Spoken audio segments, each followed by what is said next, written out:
I'm back with another video from our backyard homestead. We've been so extremely busy the last couple of months, building beds, planting everything, building our trellises, to where now that everything's done and 99% of everything's planted, we really don't know what to do with ourselves now. You know, we've only had one true harvest so far, and it was so small. That video I already posted if you want to go back and look at my early June harvest video.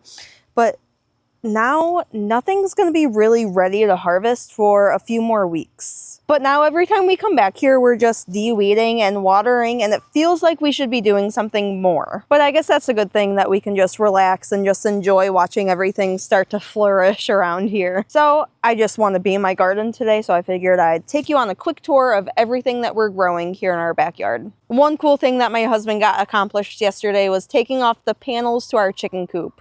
You know, we put those panels on in November to stop the drafts from hitting our chickens, and we should have probably taken them off in like March, but we didn't have time with building up all this garden stuff. So we finally got the panels off. The chickens can breathe and not be roasted by the sun, and it's just so much prettier without those panels on. Cleaning up the coop is part of our to-do list. We just have to wait for another drop of wood chips to get delivered. This is our potato bed. It was super easy to build. I just laid down cardboard, threw some soil on top, threw the seed potatoes in, and I just hill them up every now and then, and super easy. I couldn't plant the potatoes in ground like I wanted to because this backyard just floods and floods, and I just thought that they would rot in the ground if I try to plant them here. We're expecting hundreds of pounds of potatoes coming out of these 3-4 rows of potatoes behind me. I have 150 plants growing, but varieties are Kennebec, Yukon Gold, and Red Norland. Honestly, I'd be thrilled with 200 pounds. That's kind of my goal. Anything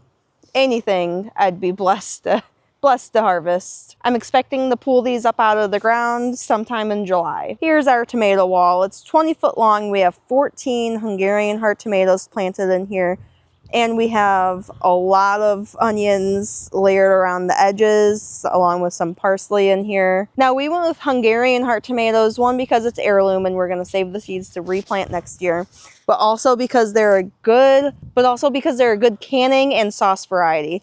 I guess these tomatoes can grow up to 1 pound each, and we are going to make all of our homemade ketchup, barbecue sauce, salsa, like everything. We're going to make all of our pizza sauce, marinara sauce, you name it. If it can be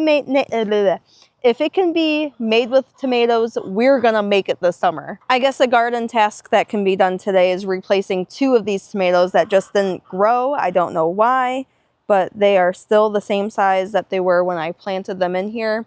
So I guess we're gonna replant. I still have 3 or 4 tomato plants up in my driveway. So, oh, and look, there's a little egg that got laid here. That's kind of weird. That one, and then this tomato plant right here, I'm gonna pull out and replant. We have 89 Danver half-long carrots here on the right side of this bed. I just think compared to last year, these are such a success already. Along the lines of the trellis, this side and over here, we have 103 green bean plants that are gonna climb this trellis, and it's gonna look beautiful. I cannot wait. We planted Trail of Cherokee green beans, and it's something cool about those green beans is they're dual purpose. So we're gonna eat the first half of them, fresh, can them, yada, yada, yada. Second half, we're going to let dry on the vines, and they turn into seeds for next year and dried beans for winter. And they're an indeterminate variety, so they're going to grow until the frost hits this fall. We do have 6 broccoli plants over here, and I already harvested 2 out of the 6, but I left them in for the side shoots that are still producing. Now, if you're growing any brassica varieties like cabbage, Brussels sprouts, broccoli, I highly suggest putting some laundry mesh bags over the plants. Last year, those freaking cabbage worms ate my whole broccoli plant. The plant started regrowing itself, and the cabbage worms came back and ate the plant again. This year, I finally got a harvest, and it was so freaking yummy. But I really think that I only got a harvest because of the mesh bags. So if you have cabbage worm problems, get yourself some laundry mesh bags to cover up your plants. Our peppers are starting to really take off. I see a ton of little flowers starting to form, and I'm almost positive I'm gonna have to stake these up because I can already tell they're getting so much bigger than my pepper plants last year that were just in my 5-gallon buckets in my driveway.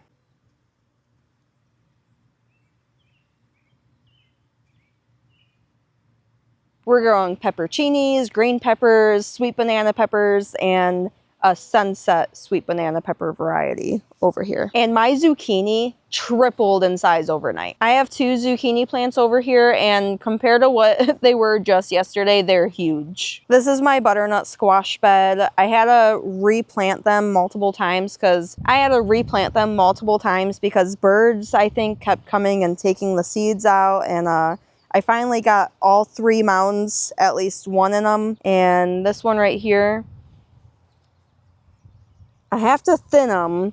I just want to see if there's a way I can gently pull out this one and just like maybe replant it over that way without killing it. I do hear though that butternut squash makes a better pumpkin pie than pumpkins do, so I'm really looking forward to that this fall. Here's our sweet potato bed. They're starting to really take off. Like, this one specifically is just starting to really branch out. I did pull my lettuce and my spinach out of this bed earlier this week in my last video, but in this bed now I have my cucumber babies starting to grow. I think I have 7 total in this bed. I also have 4 more in this section right here, and this section right here is peas that I'm not really expecting a harvest out of. I just found the seeds and figured why not. We do have to add some sort of trellis in between these 2 beds for the cucumbers to climb though. Here's our strawberry bed. We have 14 ever-sweet, ever-bearing strawberry plants in here. And I've gotten a handful of strawberries, nothing crazy, just a few strawberries here and there, but it's the first year that we have these in here, so next year there should be a ton of strawberries coming up. I am getting a ton more than I ever thought I would though for this first year having them in here. But it's kind of like a treasure hunt looking for these strawberries. But look, I'm gonna pick this and eat it. It's so yummy already, I can tell. Look at how luscious red the strawberry is.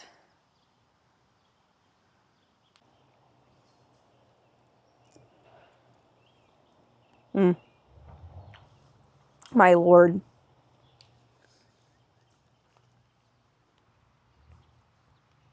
My brother will just eat the tops of the strawberries too, and I get it. I get that it's edible, but I'm not gonna eat the tops of the strawberries. But what I do is I save the tops. What I will do though is keep all the tops of the strawberries, stick them in a freezer bag in my freezer, and when I have enough of them, I'm gonna make a strawberry syrup by cooking these down. I do have 7 onions in here too, along with my strawberries, and these onions are doing a lot better than my onions in my actual onion bed. Here's our herb bed. We just have some oregano, some rosemary, and some thyme in here. The thyme looks so pretty now that it's flowering. So pretty. Now we did plant 6 heritage red raspberries here.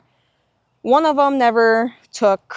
The other one looks like it's dying, but 4 of them are really growing pretty good. I'm gonna make tons of red raspberry jam, and then whatever else I don't use for jam, most likely will be used for my smoothies.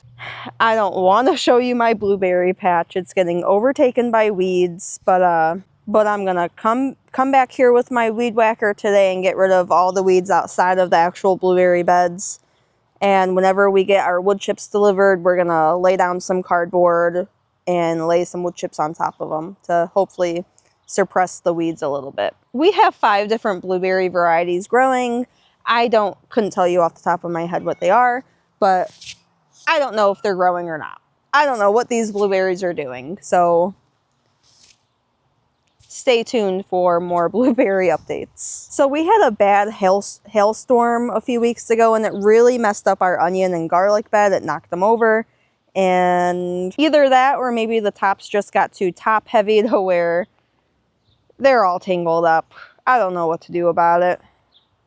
But my garlic should be ready to harvest in the next few weeks. I just pulled off the garlic scapes earlier this week, which is also in my harvest video. I make homemade pesto if you want to go back and check that out. I'm pretty sure I covered everything here in my backyard, but I do have a few things growing in my driveway. This is actually how we started gardening. We just had a bucket garden in the corner of our driveway. Now last year we had everything from potatoes, tomatoes, peppers, squash, herbs. We had everything pretty much growing back here in the corner of our driveway. So if you're new to gardening or you just don't have a lot of space, this is where I would recommend you start. We have 5 of the same tomato variety up here in the corner of our driveway. We just had some left over and we didn't want them to go to waste. But these are the same Temu bags I used to grow our potatoes in last year. We have a couple strawberry plants up here that didn't fit into the bed back there. Down here in our bottom rack, we have our herbal tea selection.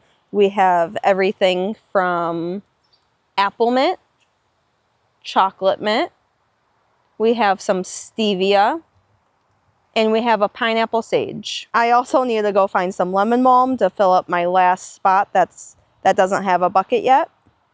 It's my absolute favorite is lemon balm. We have a very sad broccoli plant that probably won't give me any broccoli. And these 2 buckets up here, I planted some yellow summer squash and they did not germinate. So I'm about to water my bucket garden and plant some more yellow squash. This is the summer squash I'm growing. I'm just gonna add 3 or 4 seeds in these red buckets and hope for the best. Now I did try to plant these a week or 2 ago and none of them germinated. So maybe I'll just do 4 in each bucket.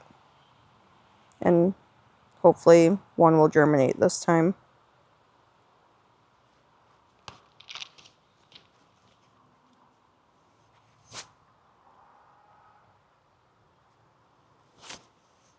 Oh.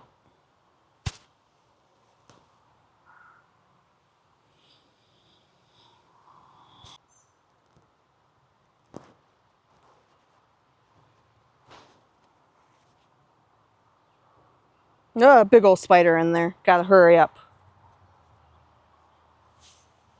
All right, everything's watered and the seeds are sowed. This probably wasn't the most exciting thing you could have been watching. So if you stuck around to the end, I greatly appreciate you. Even if it is just my mom and Heidi reaching it to this point. If you enjoyed this video, I'll put another one up on the screen that I think you'll enjoy. Stay blessed, stay healthy, and I'll see you in the next one.